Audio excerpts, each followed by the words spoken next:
말씀 제목인데요. 한번 따라해 주십시오. 어찌하여라는 제목으로 말씀 증거하기 원합니다. 영어 성경에는 이 어찌하여를 어떻게 번역해 놨는가 봤더니 그냥 한 단어로 why라고 되어 있더라고요. 왜라는 말입니다. 너는 어찌하여, 너는 왜 라는 말씀이에요. 여러분, 우리는 인생을 살아가면서 때때로 억울한 일들을 겪고는 하죠. 우리가 법치국가에 살고 있지 않습니까? 그래서 우리가 억울한 일을 당할 때 법의 도움을 받게 되면 문제를 해결할 수 있으리라 기대합니다. 그러나 항상 법이 우리의 편을 들어주던가요? 그렇지 않은 때가 꽤 많고, 법을 잘 모르면 오히려 피해를 보는 경우들도 너무나 많죠. 법이 상식적인 것 같은데 또 어떤 법들은 상식적이지가 않아서 우리의 상식으로는 법이 이러이러한 일을 밝혀내면 벌을 받아야 될 것 같은데, 줘야 할 것 같은데 벌을 받지 않고, 벌을 받지 않아도 될 일인 것 같은데 오히려 벌을 받기도 하는 처분이 내려지기도 하죠. 그게 이 세상의 법입니다. 그래서 법을 알고 또 법과 법 사이의 모순들을 이리저리 뚫고 다니면서 온갖 나쁜 일을 저지르고도 처벌받지 않는 사람들을 우리가 보기도 하고요. 정말 작은 일에도 처벌받아서 어려운 삶을 인해서 억울함을 호소하는 경우도 우리는 보게 되죠. 법이 우리를 보장해 주지 않는다는 것입니다. 법이 우리의 억울함을 다 해결해 줄 수 있는 게 아니라는 말씀을 드리고 있는 거예요. 여러분, 그럴 때 하나님의 자녀인 우리는 그런 상황에서 하나님을 의지할 수 있죠. 여러분, 그런데 이게 말이 너무 쉬워요. 하나님을 의지하세요. 하나님을 의지합니다. 이 말이 너무 쉽단 말이에요. 이게 말이 쉬운 반면에 정말 하나님을 의지한다는 것 자체는 굉장히 어려운 일입니다. 오늘 시편의 기자는요, 오늘 자신이 잘못한 일이 없는데도 간사하고 불의한 자들 때문에 큰 어려움을 당하고 있다고 고백하고 있어요. 그래서 누구에게 도움을 요청하냐면 다름 아닌 하나님께 도움을 요청하고 있습니다. 어떻게 얘기하냐면 내 결백을 하나님이 판단해 주십시오. 내 변호를 하나님 당신이 직접 해 주십시오 라고 얘기하고 있는 거예요. 여러분, 오늘 1절 말씀 한번 보세요. 말씀을 쭉 읽어 내려가면서 함께 하겠습니다. 1절 제가 읽어 볼게요. 하나님이요, 나를 판단하시되 나를 판단해 주십시오 라고 얘기하는 거예요. 어떻게 판단하시냐? 경건하지 아니한 나라에 대하여 내 송사를 변호하시며 간사하고 불의한 자에게서 나를 건지소서. 지금 내 억울함과 내 청렴함과 내 결백함을 하나님이 판단해 주시고 그 모든 불의한 것들로부터 나를 건져달라고 하나님 앞에 당당하게 나의 판단을 하나님께 맡길 정도로 의롭고 경건하게 살아온 사람이에요. 여러분, 우리 중에 누가 이렇게 말할 사람이 있어요? 하나님, 나의 의로움을 하나님이 판단해 주십시오 라고 말할 수 있는 사람이 누가 있겠어요? 앞에 있는 저라고 나의 판단을 하나님께 맡깁니다? 아니요, 그럴 수 없어요.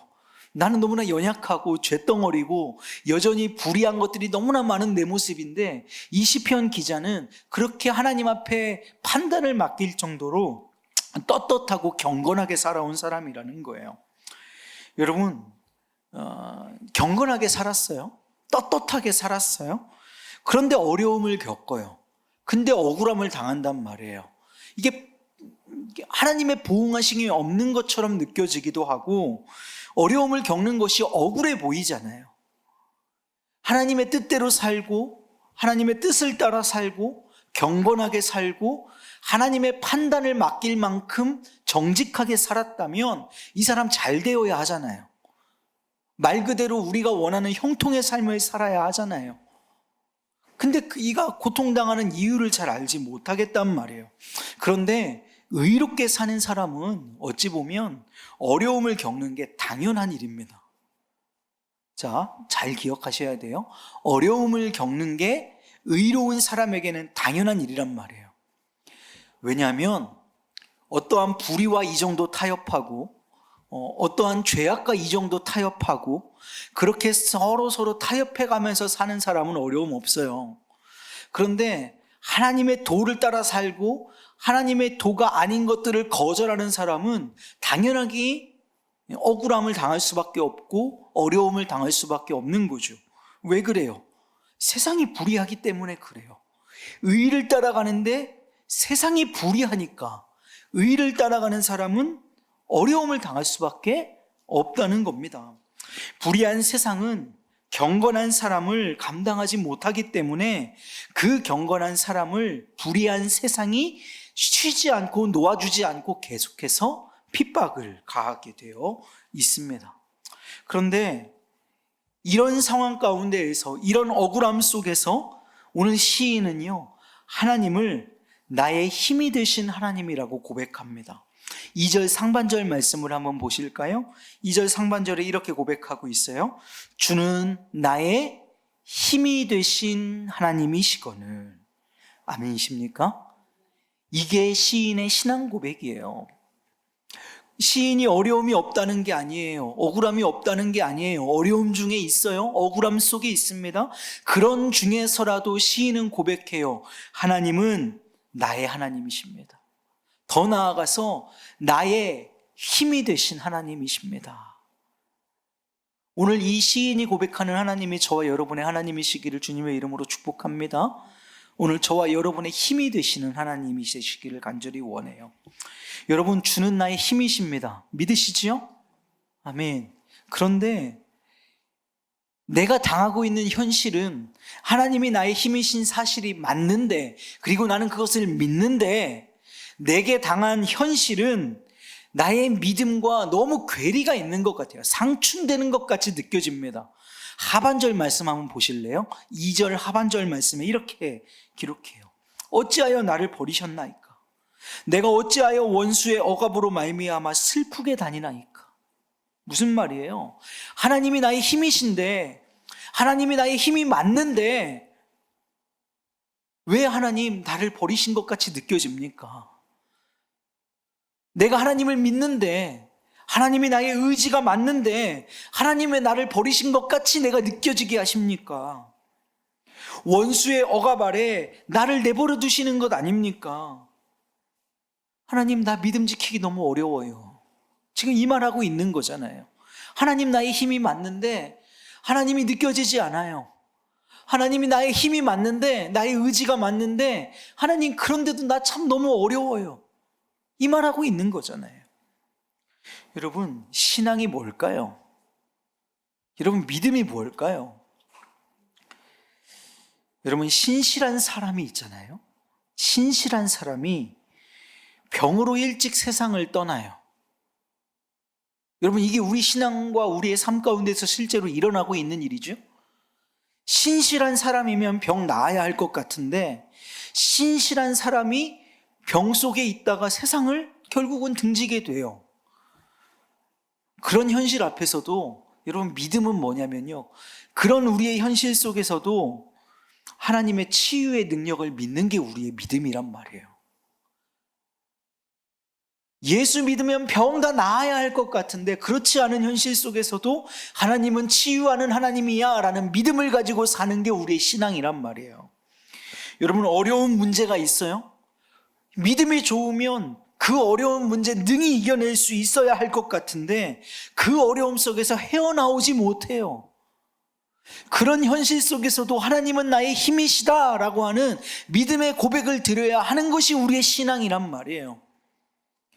여러분, 믿기만 하면 다 잘 되고, 예수 믿기만 하면 병도 낫고, 예수 믿기만 하면 부자 되고, 예수 믿기만 하면 자식들이 성공하고, 여러분, 그러면 다 예수 믿고 또 믿음 지키는 일이 그것이 무슨 어려운 일이겠습니까? 그런데 여전히 어렵고 여전히 그 끝이 보이지 않는 것 같은 절망 속에서도 믿음을 지켜야 하기 때문에 우리의 믿음을 지킨다는 것이 어렵다고 말하는 것이지요. 믿음이 그런 것이에요. 우리가 갖고 있는 이상적인 믿음과 우리가 현실에서 부딪히는 현상 가운데에 너무나 큰 괴리가 상충이 일어나고 있단 말이에요. 그 가운데에서도 믿음을 지키는 것, 그것을 하나님께서는 우리에게 신앙이라고 말씀하신단 말이죠. 여러분, 이 어려운 믿음이에요. 어려운 신앙생활이에요. 믿음 생활이, 신앙생활이 쉽다고 얘기하지 않아요. 어려워요. 여러분, 그런데 그 어렵기 때문에 우리에게 해답이 있어요. 오늘 시인이 말하거든요. 3절 상반절을 한번 보십시오. 3절 상반절에 시인이 또한 계속해서 이렇게 고백합니다. 주의 빛과 주의 진리를 보내시어 나를 어떻게 해달라? 인도하여 주십시오. 여러분, 빛 누구십니까? 예수님이십니다. 진리 누구십니까? 예수님이십니다. 빛이시오 진리이신 예수님, 하나님의 속성이에요. 빛과 진리는 하나님이십니다. 하나님의 속성이에요. 하나님을 보내어 주셔서 나를 인도하여 주십시오. 그 빛은, 그 진리는 우리를 어떤 바른 길로 인도해 주십니다. 여러분, 그 바른 길의 끝에는 무엇이 있느냐? 거룩한 산이 있습니다. 하반절 말씀 보시죠. 주의 거룩한 산과 주께서 계시는 곳에 이르게 하시옵소서. 빛과 진리를 보내셔서 나를 바른 길로 인도해 주시는데 그 끝에는 무엇이 있다고요? 거룩한 곳, 거룩한 산, 주께서 계시는 곳, 그곳이 있다는 말입니다. 여러분, 거룩한 산은, 그리고 그 거룩한 곳은, 주께서 계시는 그곳은 예루살렘 성전을 의미해요. 예루살렘 성전, 하나님이 계시는 그곳에 모여서 내가 여태까지 당하던 모든 송사, 모든 혐의를 다 벗고 하나님 앞에 떳떳하게 나아가서 내가 이제 예배할 것입니다라는 믿음의 고백이지요.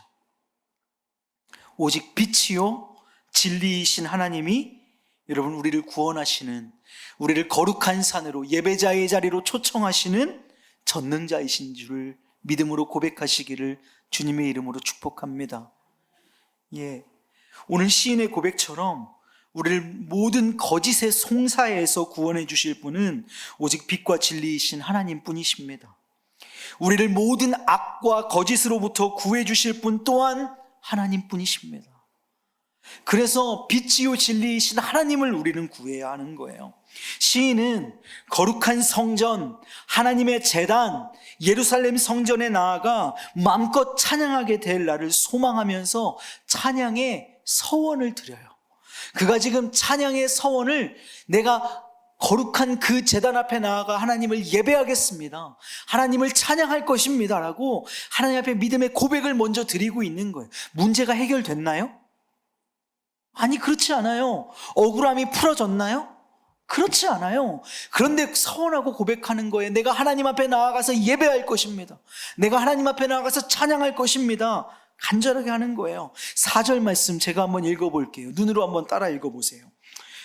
그런즉 내가 하나님의 제단 앞에 나아가 나의 큰 기쁨의 하나님께 이르리이다. 하나님이여, 나의 하나님이여, 내가 수금으로 주를 찬양하리이다. 여전해요. 우리의 삶은 여전히 억울한 현실 가운데 있어요. 그런데 오늘 시인은 뭐라고 고백해요? 4절 말씀 보세요. 하나님이여, 나의 하나님이여.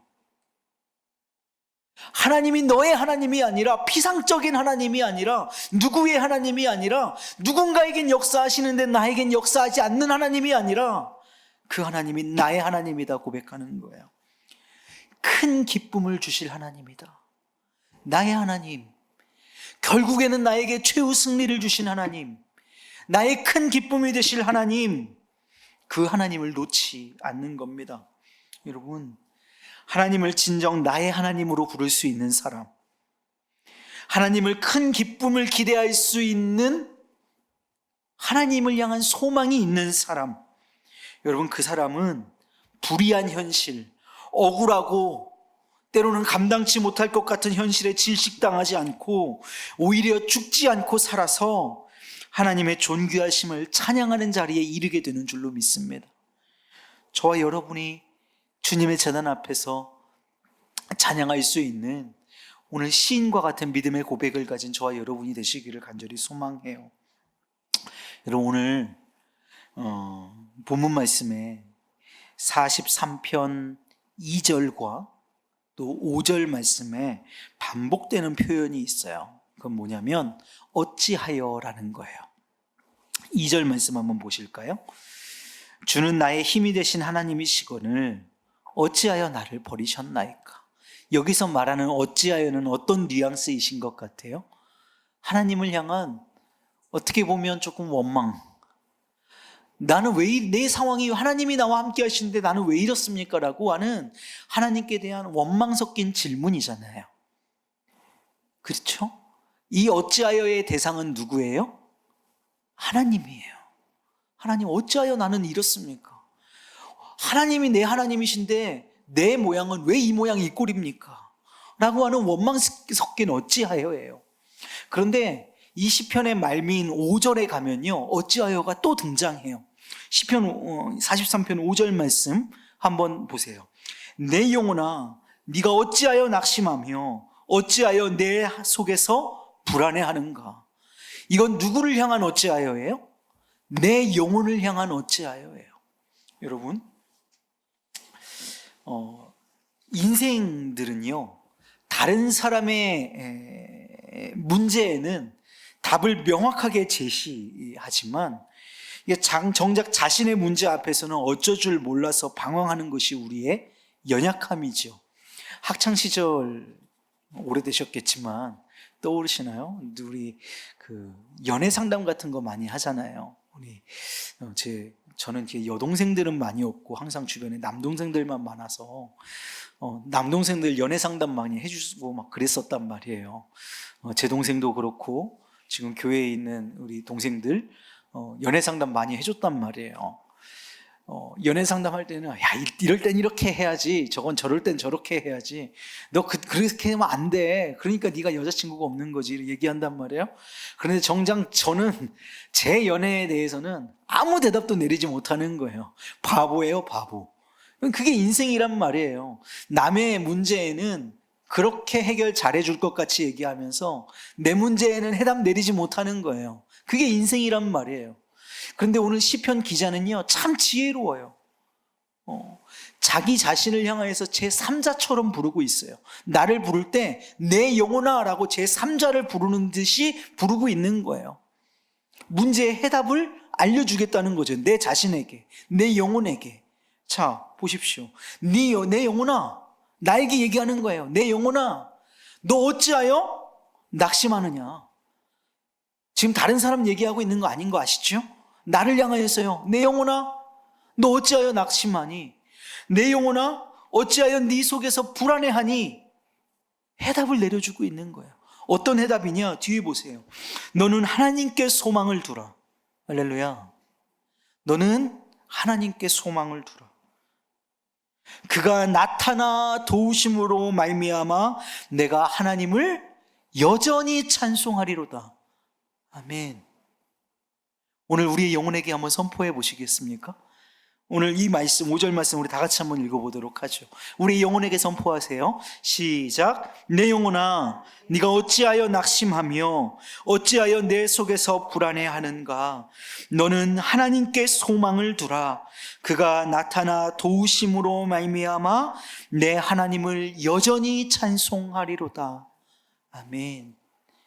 하나님을 향한 원망의 어찌하여가 그의 신앙의 고백을 통해서 내 영혼을 향하여서 책망하는 어찌하여로 변합니다.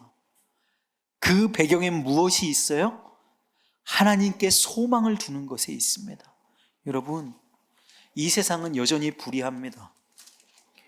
이 세상은 여전히 우리 믿는 자들을 가만두지 않아요. 내버려 두려고 하지 않습니다. 제가 어른이 성경학교 때 증거했던 것처럼 산 위에 있는 마을이 숨겨지지 않는 것처럼 그리스도인이 세상 속에서 드러나지 않을 방법이란 것은 없습니다. 드러나는 게 너무 당연한 일이에요. 그렇게 드러나면 가만두지 않습니다. 여전히 불의한 세상은 의롭게 예수 그리스도의 의를 쫓아 살려고 하는 우리를 내버려 두려고 하지 않아요.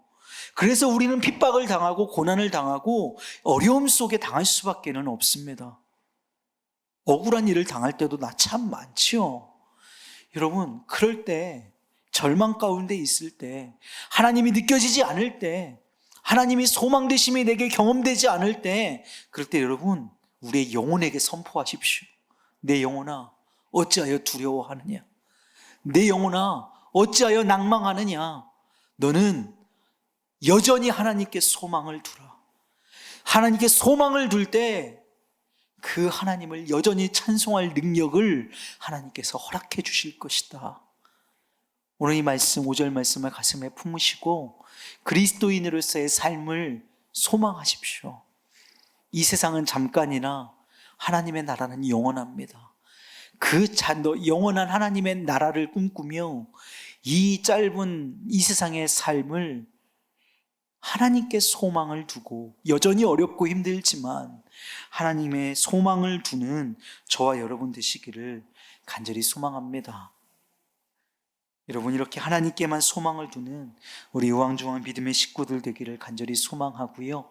우리의 영혼에게 날마다 선포할 수 있는 찬송의 가사를 입술에 두시는 저와 여러분 되시기를 주님의 이름으로 축복합니다.